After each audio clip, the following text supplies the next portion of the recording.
I think it's good. As this pandemic spreads and hospitals get overwhelmed, we are hearing more harrowing stories from healthcare workers on the front lines about what they're facing. This isn't gonna get any better. I just feel like people think just because we're like a healthcare worker that we're somehow immune to this and we're not. I cried the whole way home. 保护好自己哦。还有嘞，还跟爸爸加油不？爸爸加油，加油，加油！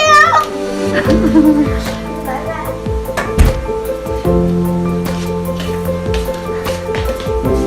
这个要我多久回来？我好想你。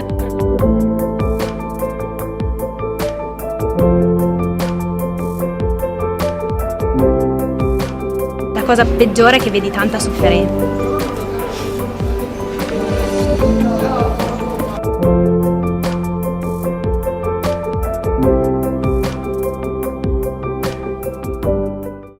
Hello, hi, and welcome to this video.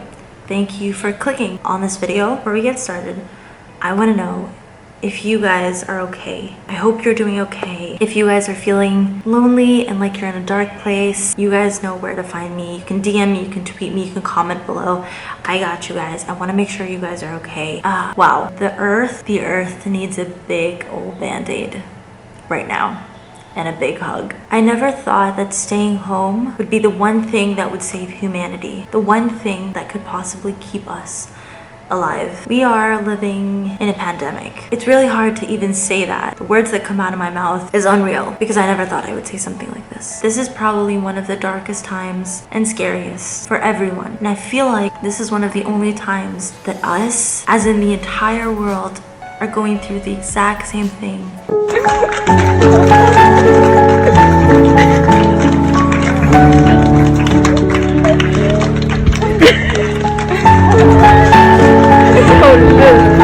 Every single country in the world is fighting the exact same battle. The logic thing to do in this situation would be to work together. We can't fight these battles alone.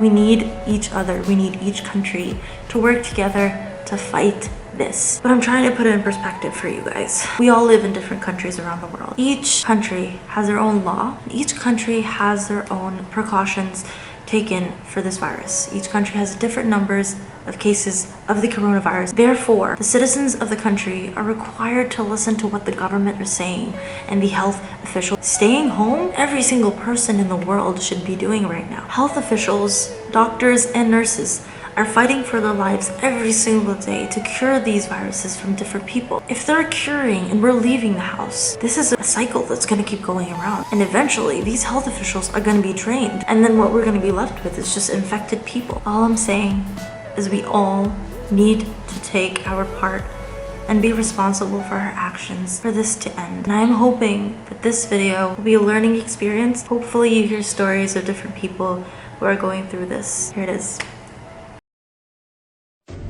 Okay, so I had to get on here because I don't think people are taking it as serious as they should. People are dying. We are at capacity, okay, for beds. They're shutting down clinics to make rooms. We moving people around, all types of stuff. We're running out of supplies. This is not a game anymore, okay? I can't go home. I can't go see my mother. I can't go see my family, like, because of my career choice. This is not a game. This is not a joke. People's lives are on the line. People are dying, literally dropping like flies. We're running out of everything. We're running out of supplies. And y'all outside at Rouge Park? Are you kidding me? I'm putting my life on the line for y'all family and y'all out here playing? This is not a game. We fucked up. This is not a joke. So, she's waiting for her permit. So she's, yeah, okay.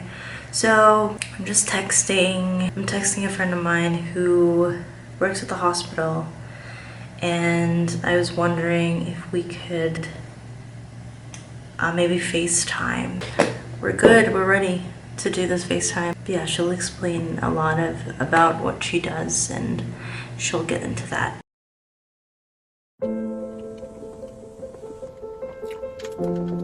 doing this because I want people to understand that this virus, this corona, it's not a joke. You know, I've made jokes about it. Everybody makes jokes about it. I think that's how we deal with it. We make light of hard situations.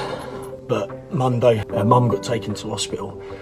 Q&E, it looked like it was this corona, and me, my dad, my brother and my sister, and all their family have to just sit at home while she struggles in hospital on her own. And you can't go near her, you can't cuddle her, can't take her anything.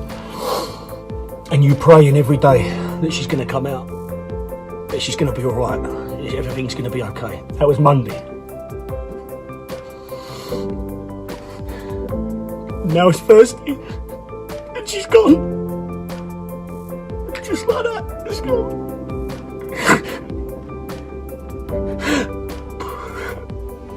And we can't grieve, we can't comfort each other, we can't hold each other.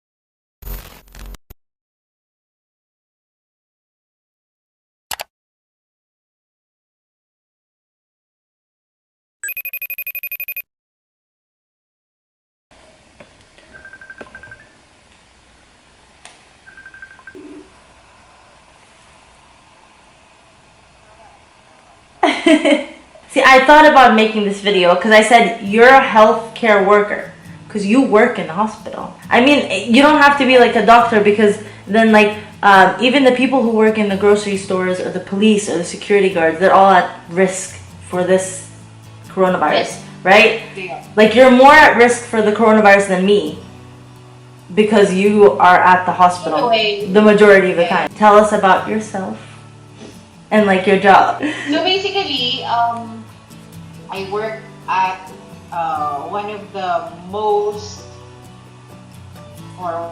best healthcare institutions. So I am an assistant clinical research coordinator / hospital assistant. I don't normally handle patients because I work behind the scenes or behind the backstage or at the backstage. Yeah. So like tell us the environment of the hospital, like the vibes when you walk in there. Is it the same as like a normal day, like before the coronavirus? No, it's different now because on normal operational days, there would be lots of people coming in from different parts. They're coming in to get checked, to inquire, to have a consultation, to visit relatives, their loved ones. There are students, residents, trainees. Like, you know, you will be able to see different people from different walks of life inside the hospital, I believe. But now, you know, the world is facing some kind of a battle against this coronavirus. So, of course, the people coming in to the hospital have lessons. Is how important, like to you, is it for people to stay home? Like even your peers, even like people who work with you, why do you think it's important for them to stay home? Because staying at home right now is very necessary. See, we have to shift our mindset because we were conditioned that the healthcare workers are the frontliners right now. But for me, I think the healthcare workers are our last line of defense. The frontliners should be us, the common people, the civilians, the general people, the public. Actually, because we save healthcare workers, we should save them instead of them saving us. Because there's more of us and less of them. Now, if we keep on going outside, it's not just ourselves we put at risk, it's them too. Okay. So like how do you handle the situation? Like the steps you take before you go home? Like after your shift's done? I get to be more careful right now. You tend to be more what do you call this? You tend to be more conscious of your surroundings, and you know, you feel icky every time you have not washed your hands after quite some time. So are you like worried about, like, of course your mom and dad, that's why I'm saying, like, do Do you have to be like extra careful? Yes, of course, because they are the more vulnerable ones. Because I believe for us, Sebastian and I, even if we contracted the virus, I'm sure we will be able to, or our bodies will be able to fight against it. But you know, the studies said that both people, vulnerable ones, susceptible ones, they are the ones who have to be really careful. Yeah. Actually, they have to be isolated from the rest of us. So yeah, you get to be paranoid thinking about them more than my side or our side. Do you have any like tips or advice you can give to people watching this, or people who are bored and they want to leave the house? They shouldn't leave the house. Like, we have the opportunity to save the world just by staying at home. So let's not screw this up. Thank you, and thank you for your time. I know you're stressed. You don't have any more questions? No, we're done. I think we're done. So if people are feeling even mild symptoms, and there's an event you really don't want to miss, think about the potential effects of passing something on, whether it's this virus, COVID-19 virus, or another one. It's not worth the risk. So really staying at home, even though it's difficult in the moment, you're far better off sending regrets, sending best wishes, maybe deferring if at all possible, rather than run the risk of spreading any kind of respiratory virus, including COVID-19.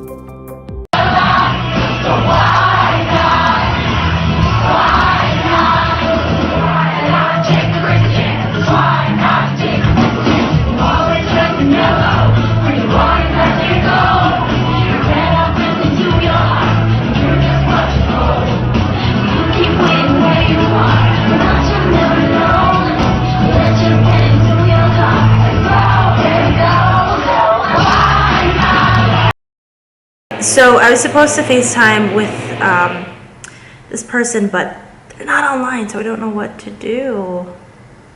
Okay, so she answered finally. Hi! How are you? You too! How are you? I'm good. Tell us about yourself. My name is Aniza, a Filipina who is living in Saudi Arabia for 18 years already, and currently I am working as a flight attendant in Saudi for 5 years. So tell us about like the vibes in the airport, in the like the airplane. Like, how does it feel to be inside? Is it like very gloomy, very dark, or how does it feel when you're there? Different than the way it used to be before. Like, how does it feel? You know, actually I operated the flight on April 12, and it was actually the first time that I saw the airport after 34 days, exactly 34 days. Since the government imposed the travel ban, I guess. And you know, as we know, the airport is one of the busiest places. Yeah. It was supposed to be filled with, you know, happy people, excited to go home, but now it is like a ghost town. Wow. Really. Like the boutiques, like the duty-free and the restaurants are closed, and the only open is the immigration area and the customs area, and that's it. Oh my gosh. Yeah, so it kind of felt, I really felt sad about it.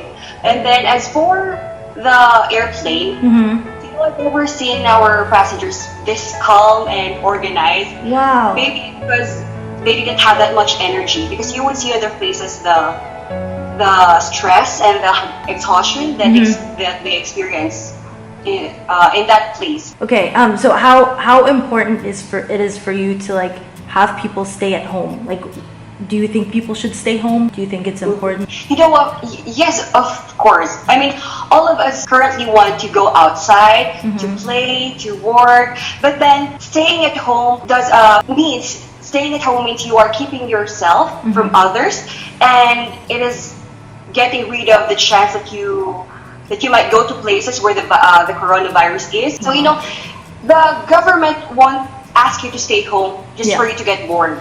Yeah, right? That makes sense. Yeah.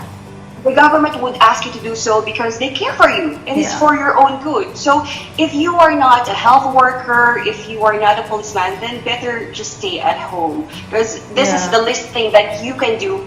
It's the least thing that you can do to help in fighting this pandemic. So, like, what are the precautionary measures that you have to take when you're going into work and when you're leaving work? You know what, Najudi? I go to work.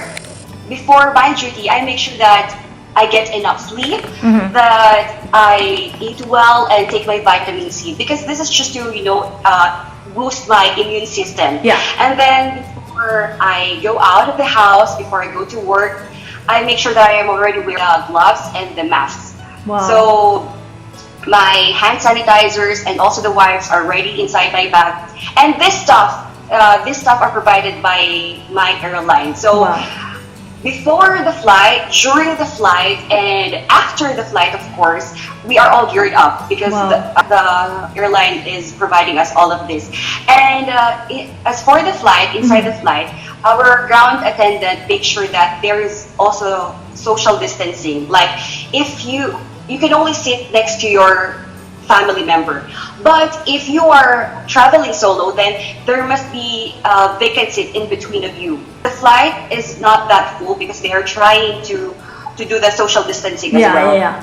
So when you go home, do you, like, if you're meeting family or anyone, how do you handle that? Oh, of course. You know what? I remembered after that flight, when I went inside the door, I immediately removed my clothes and put them inside the washing machine and then washed them. I use this Lysol just to disinfect my stuff. So I really have to be, to take these precautionary measures for my own good. Do you have any, like, tips for people who are wanting to go out? I guess advice people want to go vacation, they're tired, they're bored of staying home. All of us want to go on vacation. Who doesn't want to, right? Yeah, but then how would you enjoy a vacation when the whole world is under lockdown and there are a lot of people suffering, right? Don't be selfish. If you don't care about getting sick, then just be mindful about the people around you, especially your family and your friends. Absolutely. Because remember, if we are taking care of ourselves, then that means we are taking care of our loved ones around us. So don't be selfish. Don't just think about going on a vacation, but just be of help during this pandemic, because that's the only thing that we can contribute. That's true. Is it scary for you, like, in your mental health? How are you feeling? When I had that flight, at first I was scared. Like, I didn't want to get near the passengers. But you would see them that they are very exhausted, they are very stressed, they wanted to go home, they just wanted to be with their family. And so that pushed me to do my job, to go an extra mile.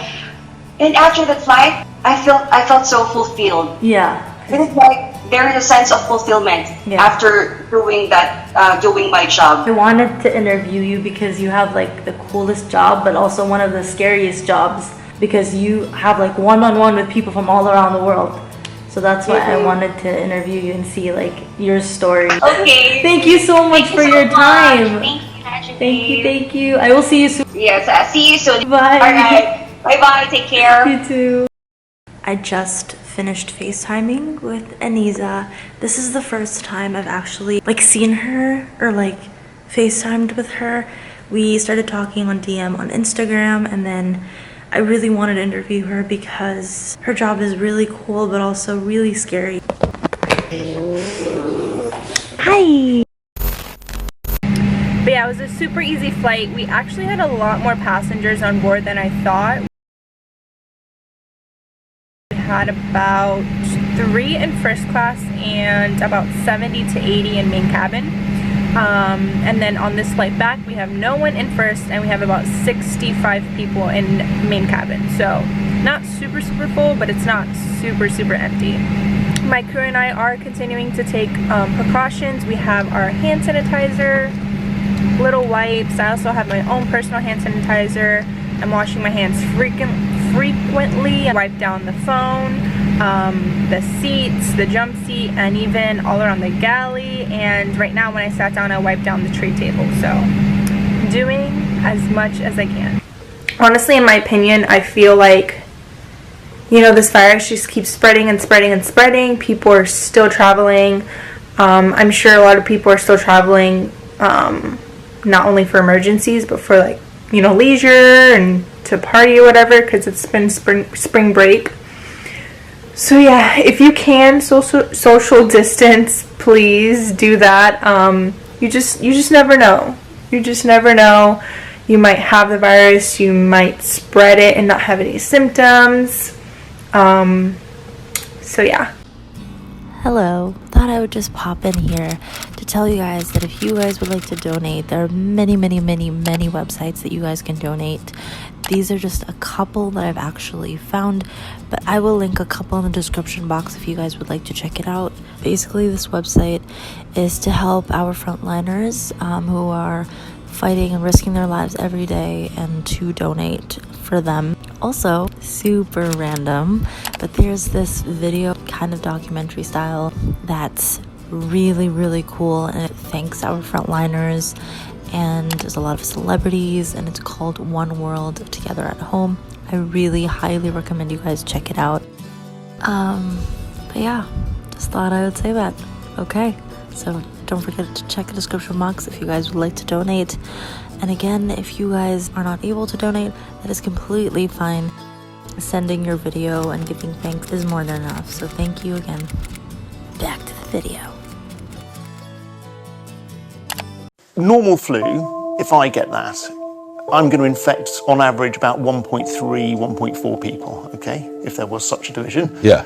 And if those 1.3, 1.4 people gave it to the next lot, that's the second time it gets passed on. By the time that's happened 10 times, I've been responsible for about 14 cases of flu. This coronavirus is very infectious, so every person passes it to 3. Now that doesn't sound like much of a difference, but if each of those 3 passes it to 3, and that happens at 10 layers, I have been responsible for infecting 59,000 people. Now, I actually wasn't on top of that maths when you were doing that. Okay, that did come as a shock, yeah. Right. Now, most people are going to feel a bit pokey, or not very pokey, and be just fine, but they will have spread it around. And a few will get sick at about day 10 of their illness. So they will need to come into a hospital. And when they're in a hospital, they will consume resources and time, and people will look after them quite rightly. And they will be monitored to see if they become really sick. Those people then come to an intensive care unit, and that's where, if you're critically ill, your life gets saved or not. And this is the issue. If we've got a limited resource, which we have, a limited number of ventilators, a limited number of doctors, a limited number of nurses, which is fine, because we can't run ourselves with a huge excess capacity all the time. If we overwhelm that, we can't provide that service of caring for these people properly. This isn't the end of the world, is it? No, we've got to remember that this is, I'm not going to play it down. It's going to be ugly, it's going to be horrible for a large number of people, but it will be a small number of people who get properly sick, and a smaller percentage of those again that need to come to an intensive care unit, and we can save the lives of a large number of those people too. But please just remember that the best chance we can give for the people who do fall ill is if we've got enough beds and enough staff and enough kit to be able to be there for you. And if you are irresponsible enough to think that you don't mind if you get the flu, remember, it's not about you, it's about everybody else. Hello. If you have reached to this point in the video, I would like to say thank you. Also, I have saved the best for last. But before we get into that, I just want to personally thank all the frontliners, doctors, nurses, and everyone who's pretty much out there working right now. I know not everyone is able to stay home because they do have jobs, but what I mean is to prioritize staying home. So go to work and then go home straight. Don't do parties, don't do any of that. That's basically what I mean by staying home. So yeah, thank you so much for everything you do.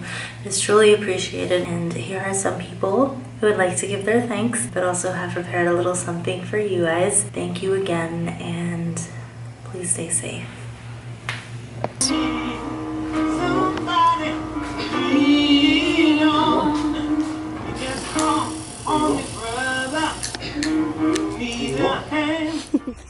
Hey guys, I've been thinking about you all and hoping you're staying healthy.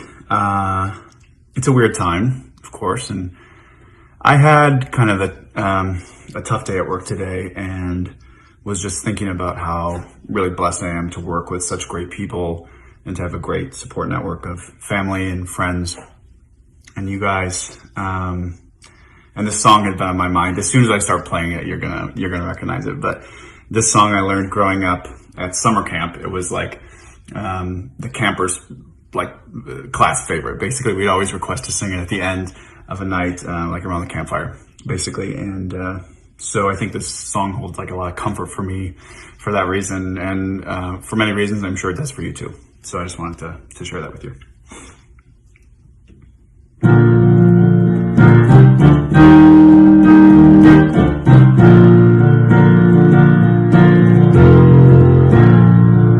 Sometimes in our lives, we all have pain, we all have sorrow.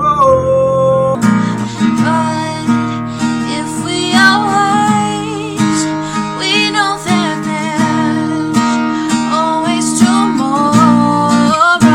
Lean on me when you're not strong. I want to thank firefighters, doctors, EMT people, janitors, and teachers. Thank you for all that you guys are doing. And for my family back in Italy, ti amo tutti.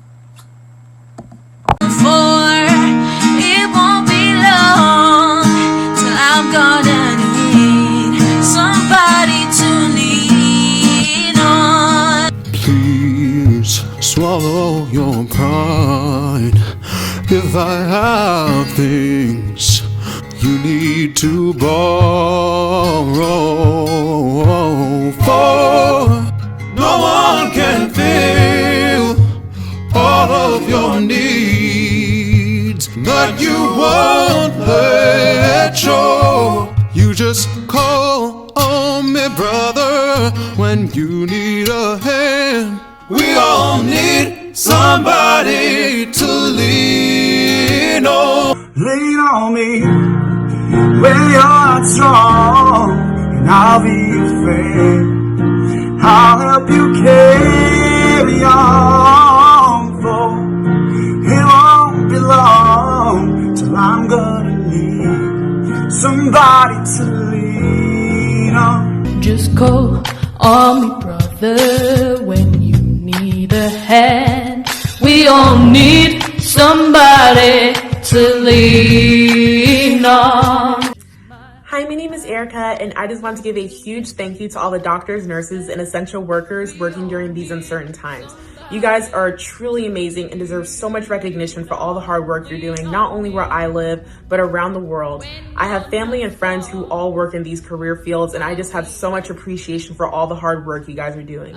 So thank you so much. It won't be long till I'm gonna need somebody to lean on. You just call on me, brother. You need a hand. We all need somebody to lean. From the bottom of my heart, I just want to say thank you to everyone on the front lines, be that nurses, doctors, essential workers like grocery store, delivery people, everybody that's putting their life on the line every day. Thank you for all that you do. We truly appreciate you. Thank you, Frontliners. Lean on me when you're not strong, and I'll be a friend.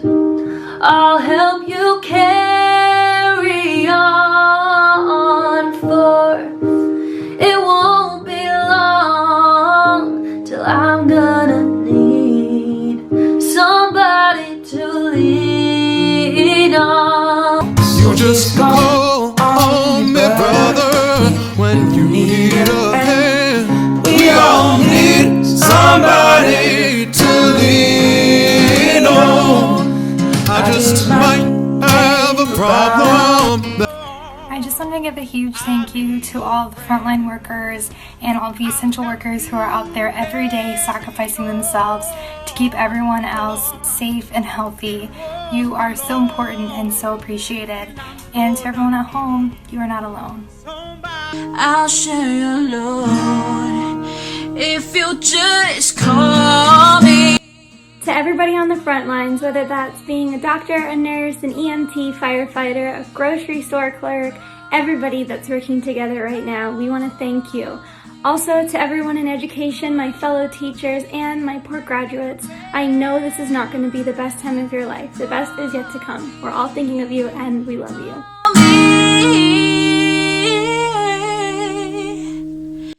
To all the frontliners who are serving tirelessly and selflessly during this pandemic, they're risking their lives to save lives. We're very grateful for you all. We're praying for you.